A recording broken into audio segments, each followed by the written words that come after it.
रावणाचे 5 रहस्य जे खूप कमी लोकांना माहीत आहे. रावणाविषयी बऱ्याचशा लोकांना हे माहीत आहे की एकीकडे रावण महाविद्वान आणि ज्ञानी व्यक्ती होता, तर दुसरीकडे अहंकारी आणि दुष्टसुद्धा होता.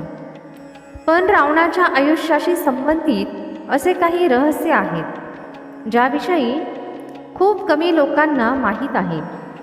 तर जाणून घेऊयात ती रहस्य. 1. रावणाला त्याची बहीण शूर्पणखाने शाप दिला होता. खरं तर झालं असं होतं की शूर्पणखाच्या पतीचे नाव विद्युज्जहर होते. तो कालकेय्य नावाच्या दैत्य वंशाचा होता. कालकेय्य दैत्य खूप बलवान होते. ते राक्षसांचे जुने शत्रू होते. शूर्पणखाने कोणालाही न सांगता त्याच्याबरोबर लग्न केले होते. रावण या विवाहामुळे खूप चिडला. त्याने विद्युज्जहरला मारण्याचा निश्चय केला. पण मंदोदरीने समजून सांगितल्यानंतर तो शांत झाला. रावणाला सृष्टीमधील सगळ्यांना त्याच्या अधीन करायचे होते. त्यावेळी युद्ध करता करता एकदा रावण त्यांच्या नगरीत पोहोचला. तिथे दानवांबरोबर युद्ध करताना रावणाने त्याच्या हाताने विद्युज्जहरचा वध केला. त्यावेळी विद्युज्जहरचा एक मुलगा सुद्धा होता. पतीच्या मृत्यूनंतर शूर्पणखाने निश्चय केला की रावणाचा बदला नक्की घेईल.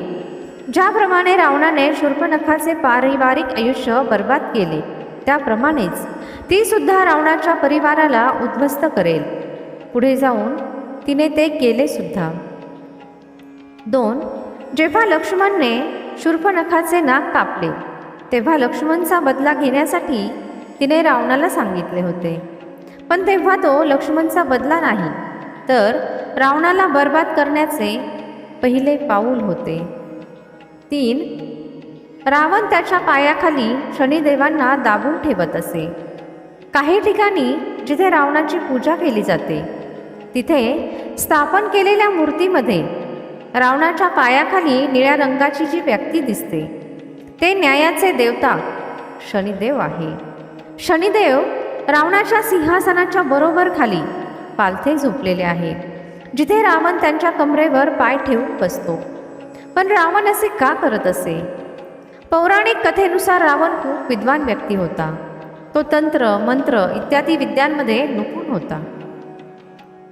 त्याने त्याच्या शक्तीच्या बळावर सौरमंडळामध्ये असलेल्या सगळ्या ग्रहांना म्हणजे नवग्रहांना वश केले होते. असं करून त्याला त्याच्या मुलाच्या कुंडलीतील ग्रहांच्या स्थितीला नियंत्रित करायचे होते. पण जेव्हा शनिदेव त्याने बनवलेल्या स्थितीमध्ये आले नाही, तेव्हा रावणाने शनिदेवांची गती त्यांच्यावर पाय ठेवून थांबवली. हेच कारण आहे की रावणाच्या पायाखाली शनिदेवांना दाखवले जाते. 4. रावणाला एक तीर्थंकर मानलं जातं. जैन धर्माच्या प्राचीन ग्रंथानुसार महावीर तसेच इतर 24 तीर्थंकरप्रमाणे रावणसुद्धा एक तीर्थंकर होता. जैन धर्मानुसार तीर्थंकर एक सामान्य माणसाप्रमाणे जन्म घेतो, जे नंतर आत्मज्ञान प्राप्त करून जगाला योग्य रस्ता दाखवतात. त्यांचे ज्ञान एक जैन उपदेश बनते. 24 तीर्थंकरांपैकी शेवटचे महावीर आहे आणि जैन धर्मग्रंथानुसार नवीन 24 तीर्थंकरांमध्ये एक रावण असेल. जवळजवळ 84,000 मानव वर्षामध्ये असं मानलं जातं की रावण आणि दुसरे भावी 23 तीर्थंकर जन्ममृत्यूच्या फेऱ्यातून अजून मुक्त झाले नाही. काही तर अजूनही नरकामध्ये आहे. अशी मान्यता आहे की जेव्हा त्यांना समजेल, तेव्हा संपूर्ण विश्व जाणेल त्यांच्या महिमेविषयी. 5. रावण महाज्ञानी असण्याबरोबरच संगीतप्रेमीसुद्धा होता. तो खूप चांगला सितारवादक होता. त्यामुळे अशा खूप जागा आहेत जिथे रावणाला मूर्ती आणि फोटोमध्ये सितार वाजवताना दाखवले आहे.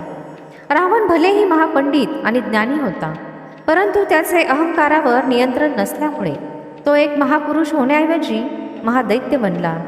त्याचा क्रोध, अपराधिक स्वभाव त्याला घेऊन डुबला. असे म्हटले जाऊ शकते की महान होण्यासाठी ज्ञानाबरोबरच चरित्रवान होणेसुद्धा नक्कीच आवश्यक आहे. मृत्यूपूर्वी रावणाचे वय किती होते? त्याने पृथ्वीवर किती वर्ष राज्य केले? लंकापती रावणाने पृथ्वीवर किती वर्ष राज्य केले होते? रामायणामध्ये मृत्यूपूर्वी रावण किती वर्ष जगला होता? असं म्हटलं जातं की रामायण सुरू होण्यापूर्वी म्हणजे भगवान श्रीराम यांचा जन्म घेण्यापूर्वी खूप वर्ष रावण पृथ्वीवर राज्य करत होता. त्याने स्वर्ग नरक याबरोबरच त्याने पृथ्वीवर सुद्धा कब्जा केला होता. पण प्रश्न हाच आहे की मृत्यूच्या वेळी रावणाचे वय किती होते? खरं तर रावणाच्या वयाविषयी कोणत्याही ग्रंथांमध्ये कोणतेही वर्णन आढळत नाही. पण तुम्ही याबद्दलची माहिती वेगवेगळ्या पुराणांमध्ये ऐकली तर तुम्ही याबद्दल विस्तारपूर्वक माहिती मिळवू शकाल.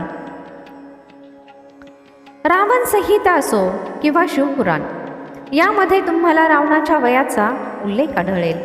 पण त्यासाठी आपल्याला पौराणिक काळातील गणना समजून घ्यावी लागेल. यासाठी थोडेसे पौराणिक गणितसुद्धा लागेल. तर रावणाचे वय समजून घेण्यासाठी आपल्याला हळूहळू माहिती समजून घ्यावी लागेल. त्रेतायुग 3600 दिव्य वर्षांचे होते. एक दिव्य वर्ष 360 मानव वर्षाच्या बरोबर असते. या हिशोबाने त्रेतायुगाचा संपूर्ण काळ आपल्या वेळेच्या हिशोबाने 3600 गुणिले 360 म्हणजे 12,96,000 मानव वर्षांचे होते. ही गणना लक्षात ठेवा म्हणजे तुम्हाला हे पुढेही समजेल. असं म्हटलं जातं की रावणाचा जन्म त्रेतायुगाच्या अंतिम चरणावेळी झाला होता आणि भगवान श्रीराम यांचा जन्म अंतिम चरणाच्या अंतावेळी झाला होता. तर त्रेतायुगामध्ये 3 चरण होते. रामायणामध्ये असे वर्णन आढळते की रावणाने त्याचे भाऊ कुंभकर्ण आणि विभीषण यांच्याबरोबर 11,000 वर्ष ब्रह्मदेवांची तपश्चर्या केली होती. त्यानंतर रावण आणि कुबेराचा संघर्षसुद्धा त्या काळापर्यंत चालला होता. या व्यतिरिक्त रावणाच्या शासन काळात त्याने 72 चौकडीपर्यंत लंकेवर राज्य केले होते.